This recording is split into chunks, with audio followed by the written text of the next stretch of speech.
할렐루야. 우리 양옆에 앉아 계신 우리 사랑하는 우리 가족들을 이제 바라보시면서 따뜻한 마음으로, 따뜻한 눈빛으로 바라보시면서 이렇게 인사할까요? 사랑합니다. 축복합니다. 네. 우리 온라인으로 예배하는 우리 가족분들도 우리 사랑하는 우리 가족들 허그도 해주시고 또 사랑한다고 또 이렇게 축복의 이야기를 해주셨으면 감사하겠습니다. 네. 여러분,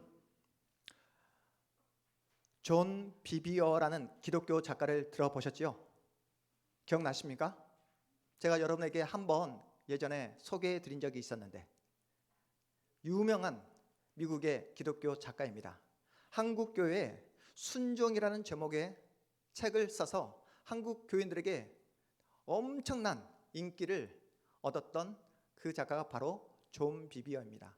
그 존 비비어가 어떤 책을 또 하나 집필했냐면 무엇이 선인가, 무엇이 선인가라는 책도 집필을 했어요. 오늘은 그 존 비비어가 쓴 무엇이 선인가라는 책에서 제가 가져온 일화를 여러분에게 소개하고자 합니다. 1980년대 미국 기독교 방송에서 가장 유명세를 떨치던 목사와 나눴던 일화를 이 책에서 소개를 하고 있는데요. 현란한 말씀씨와 또한 사람들을 들었다 놨다는 그런 그 감동적인 설교로 유명세를 떨치던 그 목사가 그만 간통죄와 사기죄를 저질러 감옥에 갇히게 됩니다. 존 비비어가 그 유명세를 떨치던 그 목사를 지금 감옥에 찾아가 면담하면서 나눴던 일화를 이 책에서 소개하고 있는 내용이에요. 그 감옥에 갇힌 목사가 자신을 면회온 존 비비어에게 이렇게 이야기합니다. 존, 저를 이 교도소로 오게 한 것은 하나님의 심판이 아니었어요. 지금 이 자리에 있는 것은 전적인 하나님의 자비와 사랑입니다. 제가 만일 예전처럼 계속해서 그렇게 살아갔다면, 들키지 않고 이 교도소로 끌려오지 않았다고 한다면 저는 영원한 지옥에 떨어지고 말았을 거예요. 이 이야기를 듣자 존 비비어 마음 가운데 이 목사님 정말로 솔직하시구나, 겸손하시구나, 이 마음에 깊은 감동을 받게 됩니다. 그리고 감옥에 갇힌 이 목사에게 용기를 내서 존 비비어가 이런 질문을 합니다. 목사님, 당신은 사역을 하실 때 예수님을 무척이나 사랑하셨잖아요. 당신은 사역을 하실 때 엄청난 열정을 가지고 정말로 하나님의 은혜를 가지고 사역을 하시지 않았습니까? 어쩌다가 그런 열정을 잃어버리게 되셨습니까? 언제부터 예수님에 대한 사랑을 잃어버리게 되셨습니까? 목사님, 감옥에 갇힌 목사가 이렇게 말합니다. 존, 저는 단 한 번도 예수님에 대한 사랑을 잃어버린 적이 없어요. 예상치 못한 이 목사님의 답변에 존 비비어가 지금 깜짝 놀랍니다. 간통죄와 사기죄로 감옥에 갇힌 목사가 이러한 말을 할 수 있단 말인가, 이렇게 뻔뻔스러운 그런 답을 할 수 있단 말인가 생각하며 다시 묻습니다. 목사님, 무슨 뜻입니까? 당신은 간통죄를 저질렀잖아요. 거기다가 사기죄까지 범했잖아요. 그 결과로 지금 현재 감옥에 갇혀 있잖아요. 이런 상황에서 예수님에 대한 그 사랑을 전혀 잃지 않았다고 하는 목사님의 이러한 답변이 말이 됩니까? 라고 되묻습니다. 이번에도 감옥에 갇힌 그 목사는 그 존 비비어를 똑바로 응시하며 쳐다보며 한 채 망설임 없이 존, 그 일을 겪는 동안, 그 일을 내가 범죄를 저지른 동안에도 저는 한 번도 예수님을 향한 사랑을 놓친 적이 없었어요. 늘 저는 예수님을 사랑했습니다. 이 말을 듣자마자 존 비비어는 말문이 막혀버립니다. 머릿속이 하얘졌어요. 바로 그때 감옥에 갇힌 이 목사가 이렇게 말합니다. 존, 저는 예수님을 사랑했어요. 하지만 예수님을 두려워하지 않았습니다. 저는 예수님을 정말로 사랑했어요. 하지만 예수님을 두려워하지 않았습니다. 저와 같은 사람들이 이 세상에 얼마나 많은지 몰라요. 지금도 교회 안에 수도 없이 많이 있습니다. 하나님을 사랑하지만 하나님을 두려워하지 않는 사람들이 교회 안에 수없이 많이 있습니다. 감옥에 갇힌 이 설교자의 말이 잔잔한 우리의 마음 가운데 파장을 일으키는 이유가 무엇입니까? 우리의 민낯을 그대로 폭로하고 있잖아요. 우리가 사는 이 시대는 하나님을 두려워하지 않습니다. 여러분, 우리의 삶이 뒤틀리고 우리의 삶이 어그러진 이유가 무엇입니까? 예수를 사랑한다는 말을 하지만 주일이면 수많은 사람들이 교회에 발걸음을 옮기지만 이토록 세상 가운데 죄가 가득한 이유가 무엇입니까? 가장 근본적인 이유는 하나님을 무겁게 생각하지 않기 때문이에요. 하나님의 말씀을 가볍게 여기기 때문입니다. 하나님을 경외하지 않기 때문이에요. 우리가 그토록 존경하고 사랑하는 다윗도 하나님의 말씀을 무겁게 여기지 않았어요. 언약의 나라 이스라엘의 차기 왕이 될 그 다윗이 사울이 너무나 두려워서 사울의 칼에 자신의 목숨을 잃게 될까봐 그 공포와 두려움이 너무나 큰 나머지 하나님께서 약속하신 언약의 땅 이스라엘 땅을 버리고 어디로 도망쳐 버립니까? 여러분, 우리가 지지난주에 배웠잖아요. 어디로 도망쳐 버리죠? 블레셋 땅 아기스 왕으로 도망쳐 버리잖아요. 지금까지 수많은 죽음의 위기를 누구의 은혜를 통해서? 하나님의 은혜를 통해 통과했음에도 불구하고 여러 번 죽을 위기를 하나님께서 보여주신 그 놀라운 기적의 은혜를 체험했음에도 불구하고 사울이 보여진 그 눈에 보여진 그 공포와 두려움을 이기지 못한 채 그 이방 땅으로 망명해 버린 인물이 누구다? 바로 우리가 너무나 사랑하고 존경하는 다윗이었습니다. 사무엘상 27장에서 블레셋 왕 아기스로부터 다윗이 어떤 땅을 부여받습니까? 시글락 땅을 부여받아서 거기서 내 터를 잡고 이제 하나하나 일을 해 나갑니다. 내 판단이 정말로 잘한 판단이었구나, 내 판단이 올바른 판단이었구나 라고 생각을 했을 거예요. 자신의 몸, 자신의 신변, 그리고 자신을 따르는 부하 600명의 그 모든 먹을거리를 내가 잘 책임지고 있구나 라고 생각을 했을 겁니다. 하지만 자신의 인간적인 이 판단에 결정적인 위기를 맞이하게 됩니다. 어떤 위기를 맞이하게 됩니까? 우리 저번 주에 우리가 보았던 것처럼 유다와 블레셋 사이의 마지막 전쟁, 전면전을 눈앞에 두고 있는 거예요. 아기스가 누구를 신뢰한다고 했습니까? 아기스는 다윗을 신뢰하고 있어요. 다윗은 블레셋 왕 아기스에게 충성 맹세를 했기에 당연히 이번 전쟁에 누구의 이름으로 누구에게 충성을 해야 됩니까? 블레셋 왕 아기스의 이름에 그 블레셋 왕 아기스를 위해서 충성을 맹세하며 그 전쟁에 참여해야 될 그런 위기에 놓여져 있습니다. 여러분, 인간적인 방법을 도모했다가 인간적인 방법을 통해 자신의 안전을 책임지려 했다가 이제는 빼도 박도 못하는 그런 위기, 운명 앞에 놓이게 되는 것입니다. 우리가 지난주에 사무엘상 28장을 보았잖아요. 신접한 여인을 찾아가 버린 사울. 우리가 29장을 뛰어넘어서 우리가 오늘 30장을 보고 있는데 여러분 29장을 여러분 살펴보면 블레셋 왕 아기스는 누구를 완전히 신뢰한다고요? 다윗을 완전히 신뢰합니다. 이제는 이번 전쟁에 다윗으로 하여금 전쟁의 맨 선두에 서서 자신의 이름과 자신의 나라 블레셋을 위해 싸울 것을 그렇게 다윗에게 요청하고 있어요. 하지만 다윗의 전쟁 출정에 대해 누가 반대합니까? 아기스의 부하들이 기를 쓰고 반대합니다. 실제 전쟁에 참여했다가 이 다윗이 우리를 배신하고 우리를 치면 어떡합니까? 왕이 아무리 다윗을 신뢰하고 믿는다 해도 우리는 결코 다윗을 믿을 수 없습니다. 이렇게 가까스로 다윗은 그 전쟁 참여하는 그 위기 상황을 모면하게 되는 거예요. 동족을 죽여야 하는 그 위기 상황에서 여러분 누가 빼내어 주십니까? 누가? 하나님께서 아기스 부하들의 마음을 움직임으로 말미암아 하나님께서 그 전쟁에 참여하는 것을 빼내어 주십니다. 하나님께서 다윗을 이스라엘과 블레셋 싸움에서 빼내어 주신 이유가 있어요. 그 이유가 무엇입니까? 이번 전쟁에서 누가 죽게 됩니까? 이번 최후의 그 전면전을 통해서 누가? 사무엘상 우리가 오늘 30장을 보고 있는데 다음 주면 31장 마지막 장을 우리가 보게 될 겁니다. 누가 죽게 됩니까? 바로 사울 왕이 죽게 됩니다. 그리고 다윗이 그토록 사랑했던 누구요? 사울의 아들 요나단도 이번 블레셋과의 전투에서 죽음을 맞이하게 됩니다. 여러분, 만약 다윗이 이번 전쟁에 출정했다면 사울과 요나단을 죽이는 당사자가 될 수 있는 상황이에요.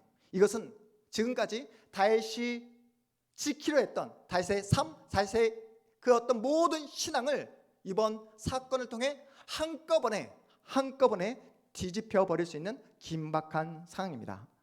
블레셋 땅으로 피하면 자신의 생명과 부하들의 신변을 보호할 수 있을 거라 생각했던 다윗의 이러한 인간적인 생각이 다윗의 삶을 어디로 여러분 몰아가고 있는지 보이십니까? 하나님의 말씀을 가볍게 여겼을 때 어떤 결과를 우리가 맞이하게 되는지를 우리는 다윗의 인생을 통해서 똑똑히 보고 있습니다. 이 긴박한 상황 속에서 하나님은 아기스 부하들의 마음을 움직여서 다윗이 전쟁에 참여하는 것을 벗어나게 해줍니다. 다윗이 이제 가까스로 이 전쟁 참여 위기에서 벗어나자 다시 아기스로부터 허락받은 그 시글락 땅, 자신들의 가족들이 있는 그 시글락 땅으로 다시 돌아오게 됩니다. 다윗은 자신과 함께한 군사 600명과 함께 전쟁의 위험에서 벗어나 가족들이 있는 시글락 땅으로 돌아오자 어떠한 상황을 마주하게 되는지 오늘 이제 30장 말씀에서 이제 그 말씀이 전개되고 있는 그런 상황이에요. 우리 1절에서 3절까지의 말씀입니다. 함께 읽습니다. 시작. 다윗과 그의 사람들이 사흘 만에 시글락에 이른 때에 아말렉 사람들이 이미 네겝과 시글락을 침노하였는데 그들이 시글락을 쳐서 불사르고 거기에 있는 젊거나 늙은 여인들은 한 사람도 죽이지 아니하고 다 사로잡아 끌고 자기 길을 갔더라. 다윗과 그의 사람들이 성읍에 이르러 본즉 성읍이 불탔고 서로 잡혔는지라. 네, 어떤 상황인지 아시겠죠? 여러분이 아시는 것처럼 다윗이 어디를 거점으로? 시글락을 거점으로 유다의 적국, 특별히 아말렉 땅, 그 아말렉 마을을 하나하나 접수하며 진멸했던 것을 여러분이 알고 계실 거예요. 이에 대한 보복으로 다윗과 다윗의 군인들이 전쟁에 출정했다는 그 첩보를 입수하고 다윗의 군대가 없는 틈을 타 시글락 땅을 완전히 쑥대밭으로 만들어 버립니다. 누가요? 아말렉 군대가 시글락 땅에 남아있던 모든 여자와 어린아이들까지 다 포로로 사로잡아 가버렸어요.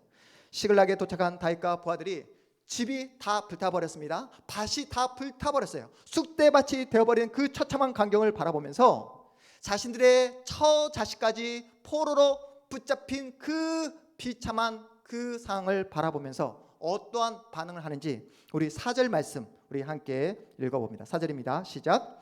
다윗과 그와 함께한 백성이 울 기력이 없도록 소리를 높여 울었더라. 여러분, 지금 전쟁에 참여하라고 했다가 며칠 만에 돌아옵니까? 3일 만에 돌아오게 되었어요. 그냥 돌아온 것이 아니라 온 힘을 다해서 우리 가족을 지켜야 되겠다. 뭔가 낌새가 본능이 있잖아요. 직감이 있잖아요. 뭔가 누군가가 쳐들어왔을 것 같은 그런 직감이 현실이 되어버린 그 상황 앞에서 온 백성들이 다윗과 함께한 600명의 병사들이 울 기력도 없이 그러한 자신의 그 모든 슬픔과 아픔을 지금 토해내고 있는 그런 장면입니다. 다윗의 두 아내도 지금 포로로 잡혀간 그런 상황이에요. 쑥대밭이 돼버린 처참한 상황을 바라보며 다윗과 함께했던 사람들이 이제 어떠한 행동을 보이는지 우리 6절 말씀도 함께 읽어봅니다. 6절입니다. 시작.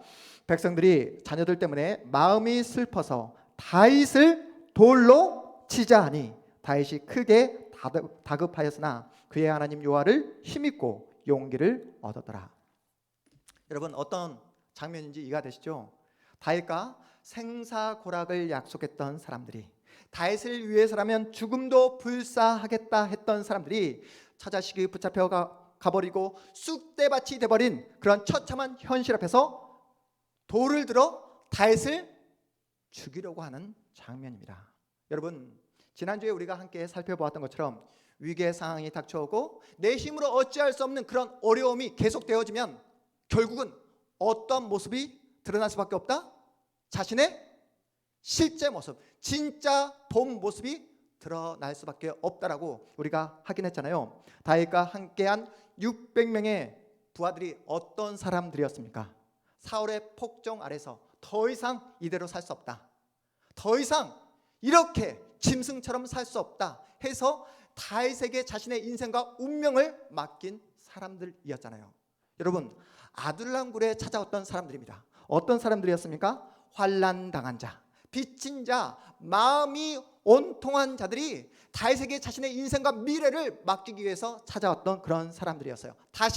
다시는 이 언약의 땅, 하나님의 땅, 이스라엘 땅에 자신처럼 그렇게 불만과 원망과 한숨으로 가득 찬 인생이 있어서는 안 되겠다. 다윗과 함께 새로운 나라, 하나님 나라를 꿈꾸면서 그렇게 다윗과 목숨으로 함께하자 결심했던 그런 사람들이었습니다. 다윗과 함께한 그 삶이 힘들고 어렵고 녹록지 않았지만 그래도 처음으로 인간다운 삶을 살 수 있게 되었어요. 난생 처음으로 인간다운 대접을 받으며 살아갈 소망을 얻게 되었습니다. 누구와 함께 있을 때요?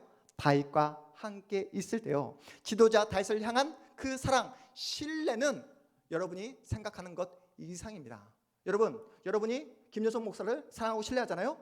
여기에 나오는 이 600명의 그 다윗의 부하들은 여러분이 저를 사랑한 것보다 훨씬 더 다윗을 사랑하고 신뢰했던 사람들이었습니다. 자신의 목숨을 던져서라도 다윗과 새로운 세상을 만들고 싶었어요. 하지만 처자식이 붙잡혀 가고 자신의 그 집터가 다 불타버리는 그 처참한 광경을 보자마자 지금까지 다윗을 향했던 그 모든 충성과 모든 사랑과 신뢰가 한순간에 와르르 와장창 무너져 버립니다. 그러자 어떻게 됩니까? 다윗에게 입었던 그 모든 은혜를 한순간 잊어버리게 되고 이제 다윗을 죽여버리겠다고 돌을 들고 있는 그런 모습을 우리가 보고 있습니다. 바로 이 모습이 뭐다? 인간의 본 모습이다 라고 성경이 우리에게 고발하고 있습니다. 이제 사울의 나라는 지고 있어요. 마지막 파국을 맞이하고 있습니다. 이제 곧 이스라엘의 두 번째 왕으로 등극할 다윗에게 하나님은 왜 이러한 비참하고 처참한 경험을 하게 하시는 것일까요? 인간을 신뢰하지 말라는 거예요. 인간을 의지하지 말라는 것입니다. 누구를 바라봐라? 날마다 하나님만 바라봐라. 하나님만 신뢰해라. 하나님을 의지하라고 그렇게 다윗을 마지막 훈련을 하고 있는 것입니다. 다윗 옆에 있었던 600명의 사람들이 가장 그 깊은 곳에 어떤 마음이 자리 잡고 있었습니까? 겉으로 볼 때는 좋을 때는 다윗을 사랑하죠. 평화로울 때는 다윗에게 충성을 맹세합니다. 그런데 그 600명 마음 깊은 곳에 무엇이 자리 잡고 있다고요? 다윗을 사랑하고 신뢰하는 것보다 어떤 마음? 욕망이 자리 잡고 있었던 거예요. 사울의 폭정 아래서 그 받았던 그 모든 억울함들 누구를 통해 풀어버리라?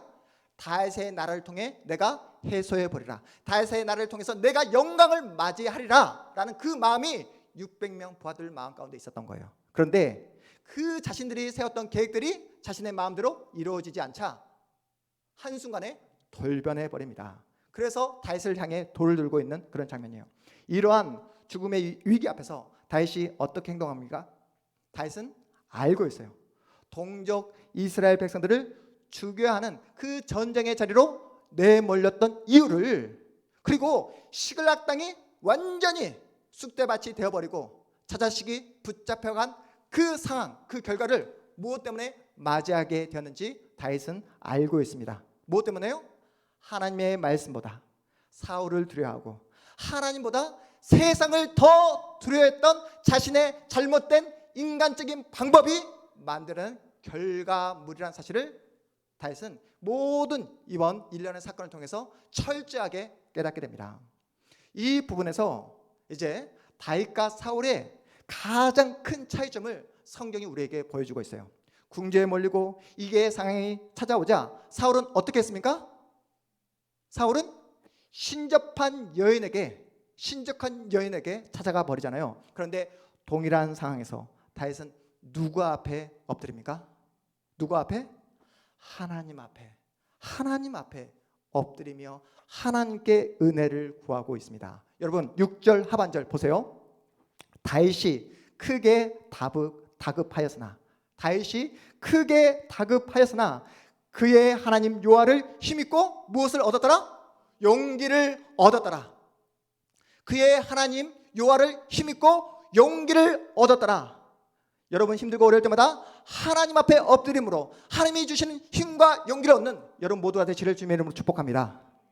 다윗은 가장 큰 어려움이 찾아오자 하나님 앞에 엎드립니다. 하나님께 기도하고 있어요. 여러분 여기서 성경이 굉장히 중요한 포인트를 우리에게 알려주고 있는데요.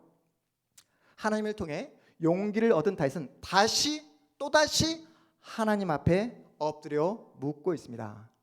여러분 지금 이 상 이해되시죠? 상식적으로 다윗이 지금 당장 취해야 될 행동이 무엇입니까? 불만과 원망을 토하는 부하들의 마음을 달래서 누구를 쫓아가야 됩니까? 아말렉을 쫓아가는 것이 너무나 상식적이고 합리적인 행동이잖아요. 1초라도 빨리 뒤쫓아야 처자식의 목숨을 구해올 수 있지 않습니까? 이게 상식적이고 합리적인 결단이고 판단입니다. 그런데 성경이 우리에게 지적하고 있는 포인트가 바로 여기에요. 사람들은 여기에서 넘어진다고 말씀하고 있는 것입니다. 너희들이 합리적이다, 너희들이 상식적이다 생각하는 그 자리에서 신앙이 넘어질 수밖에 없다라고 성경이 우리에게 말씀하고 있는 내용이에요.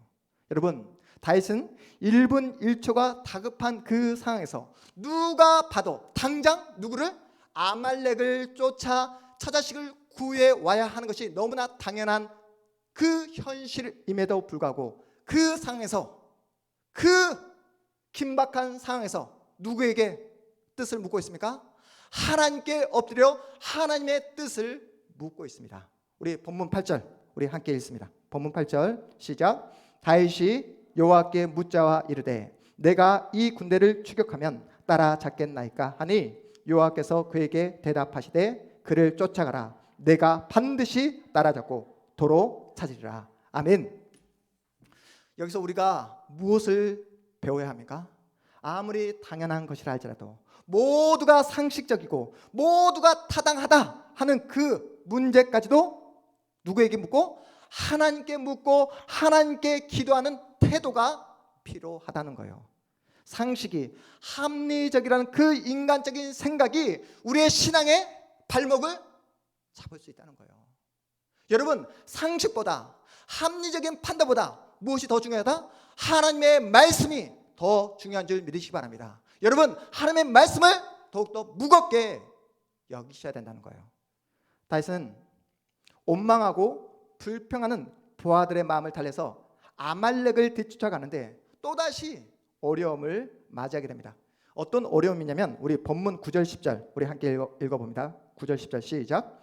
이에 다윗과 또 그와 함께한 600명이 가서 부솔시내에 이르러 뒤떨어진 자를 거기 머물게 했으되 곧 피곤하여 부솔시내를 건너지 못하는 200명을 머물게 했고 다윗은 400명을 거느리고 쫓아가니라. 여러분 지금 이 장면이 얼마나 심각한 상황인지 여러분 마음에 다가오십니까? 군인에게 있어서 그 손에 든 무기보다 무엇이 더 중요한지 아세요? 군인에게 있어 전쟁터에 나간 군인에게 있어 손에 든 무기보다 뭐가 더 중요하다? 뭐가 더 중요할까요? 정신력. 뭐요? 사기가 가장 중요합니다. 여러분 600명 군사 가운데 몇 명이 중도의 전쟁을 포기해버립니까? 힘들다고 피곤하다고 해서 몇 명이요? 200명이 중도의 전쟁을 포기해버린 상황이에요. 여러분 생각해 보세요. 오늘 우리 교회에 이렇게 성도들이 나와서 함께 예배를 드리고 있습니다. 우리 함께하는 우리 성도님들이 얼마 많지 않잖아요. 이 얼마 많지 않은 이 성도님들 가운데 신앙생활을 하다가 중도에 신앙생활이 너무나 힘들다 해서 어렵다 해서 우리 교회를 3분의 1이 그냥 중도에 나가버린다고 한다면 그냥 남아있는 사람들에게 어떤 마음이 생기게 될까요? 남아있는 사람에게. 네, 여러분 3분의 1이 지금 얼마 있지 않은 이 성도들 가운데 3분의 1이 떨어져 나가버린다면 남아있는 사람들에게 이루 말할 수 없는 그런 마음의 어려움, 상처를 남기게 됩니다. 여러분 교회에서도 이럴진데 지금 죽고 사는 전쟁터에서 600명 중 200명 3분의 1이 힘들다고 피곤하다고 거기서 정말로 지친 사람도 있겠죠. 정말 더 이상 전쟁을 할 수 없는 사람도 있었겠죠. 하지만 무려 200명이나 중도의 전쟁을 포기해 버렸을 때 그 나머지 400명 어떤 영향을 끼쳤겠습니까? 지금 사기가 이미 바닥에 떨어져 있는 그 400명의 그 마음을 어떻게든 추스려서 다시 한번 아말렉을 쫓아가야 될 그런 상황을 마주하고 있는 거예요. 이런 상황에서 여러분 어떠한 상황을 이제 다윗이 또 마주하게 되냐면 병든 이집트 사람을 도중에 만나게 됩니다. 다윗은 병든 이집트 사람을 돌보고 물도 주고 먹을 것도 제공하면서 기운을 차리게 합니다. 이 광경을 바라보는 400명의 군사들이 뭐라고 말할까요?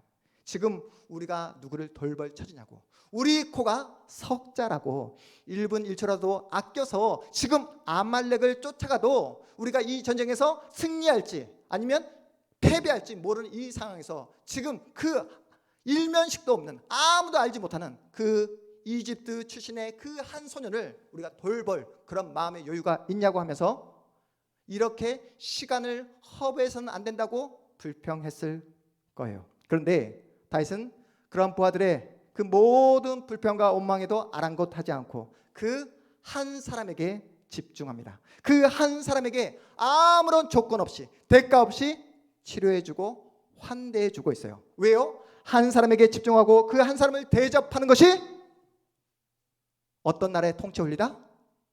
하나님 나라의 통치 원리이기 때문에 그렇다는 거예요. 한 사람에게 집중하고 한 사람을 치료하고 한 사람을 사랑하는 것이 어떤 나라? 우리가 꿈꾸는 하나님 나라의 통치 원리인 줄 믿으시기 바랍니다. 여러분 생각해 보세요. 여러분 세상에 나가서 일을 하시지 않습니까? 세상은 철저하게 냉정합니다. 조금이라도 자신에게 도움이 되지 않는다고 생각되어지면 언제든지 사람들은 어떻게 합니까? 손절합니다. 손절. 네, 인간관계를 그냥 냉정하게 끊어버리더라고요. 회사에서 여러분의 그 모든 상황을 이해해 줍니까? 조금이라도 여러분이 회사에 도움이 되지 않는다고 하면 바로 책상을 빼버리는 현실이잖아요. 그렇지, 희연아. 네. 그런데 장차 이스라엘의 왕이 될 다윗은 자신이 다스리는 이스라엘 나라는 어떤 통치 원리? 세상의 통치 원리가 아니라 어떤 원리? 하나님 나라의 통치 원리를 따라 이렇게 세상을 다스리겠노라 라는 것을 지금 막바지 그 훈련 장소에서 모든 백성들에게, 불평하고 있는 그 백성들에게 보여주고 있는 장면입니다.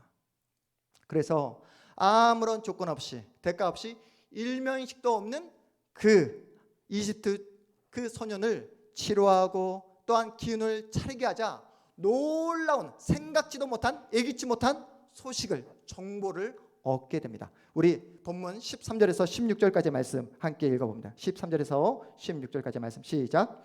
다윗이 그에게 이르되 너는 누구에게 속하였으며 어디에서 왔느냐 하니 그가 이르되 나는 애굽 소년이요 아말렉 사람의 종이더니 사흘 전에 병이 들매 주인이 나를 버렸나이다. 우리가 그렛 사람의 남방과 유다에 속한 지방과 갈렙 남방을 침노하고 시글락을 불살았나이다. 다윗이 그에게 이르되 내가 나를 그 군대로 인도하겠느냐 하니 그가 이르되 당신이 나를 죽이지 아니하고 내 주인의 수중에 넘기지 아니하겠다고 하나님의 이름으로 내게 맹세하소서.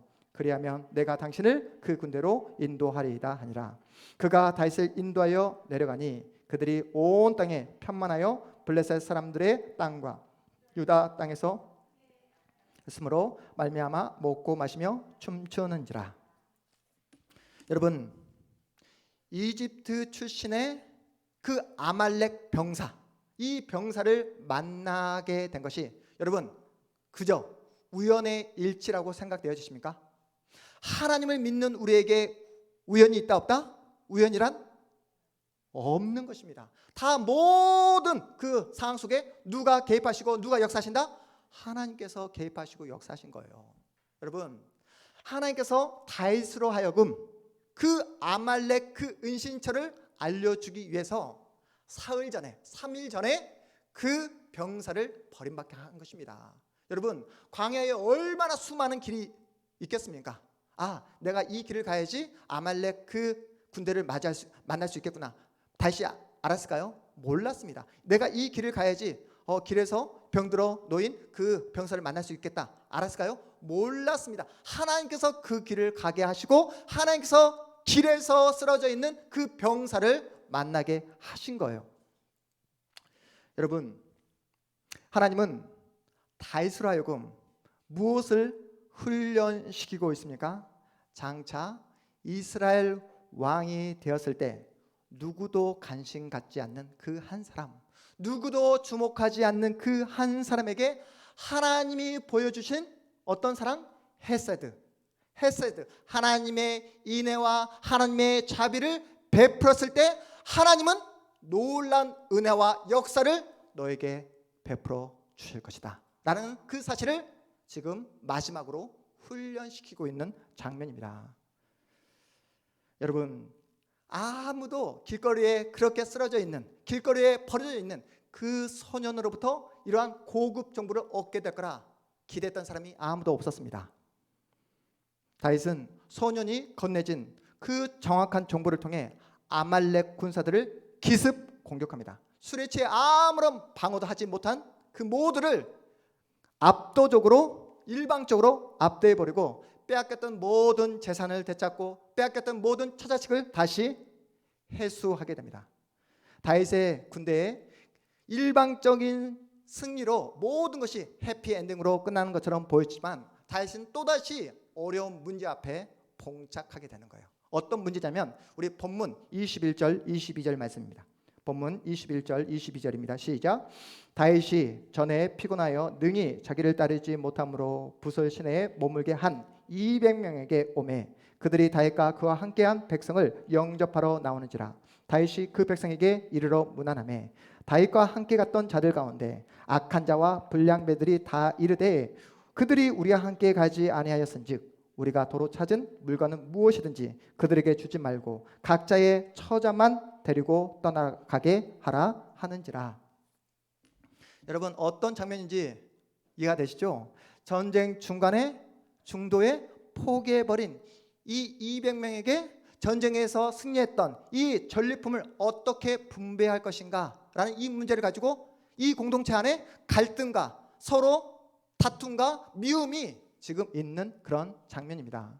전쟁에 참여한 군사들이 전쟁에 참여하지 않는 그 군사들에게 결코 승리의 전리품을 결코 나눠줄 수 없다라고 말하고 있어요. 그냥 처자식만 데려가라. 그런데 너희들, 우리는 목숨 걸고 전쟁의 한복판에 가서 싸웠지만 너희들 뭐 했냐? 부설 시내에서 그냥 편하게 쉬고 있지 않았냐? 사실 너희들에게 처자식도 주는 것도 당연하지 않다. 너희들은 군법으로 다스려야 된다. 전쟁 중에 중간에 포기해버린 것이 말이 되느냐? 사실 너희들 때문에 우리도 죽을 맛이었다. 사기가 완전히 바닥에 떨어지고 말았다. 그래서 사기를 떨어뜨리는 죄를 묻는 것도 당연한데 너희들에게 처자식을 주는 것으로 만족해라 라고 이렇게 이야기하고 있는 모습이에요. 그런데 여러분 잘 보세요. 성경이 뭐라고 이야기하는지. 우리가 볼 때 상식적이고 합리적인 발언을 쏟아놓고 있다고 생각하는 그 400명의 군사들을 가리켜 성경은 악한 자라고 표현하고 있습니다. 불량자라고 말하고 있어요. 왜 이렇게 표현한 것일까요? 그들은 하나님이 누구신지 모르고 있기 때문에 그렇다는 거예요. 그들은 하나님을 믿는다 말만 하지 하나님의 말씀을 무겁게 생각하지 않았기 때문이에요. 여러분, 아말렉을 무찌른 게 그들의 실력, 그들의 능력으로 무찌른 그런 사건이었습니까? 하나님께서 이집트 병사를 만나게 하심으로 하나님께서 친히 그들과 함께 주셨기 때문에 대승을 거둘 수 있었잖아요. 하나님이 주신 은혜를 받았으면 그 은혜를 나누는 게 너무나 당연합니다.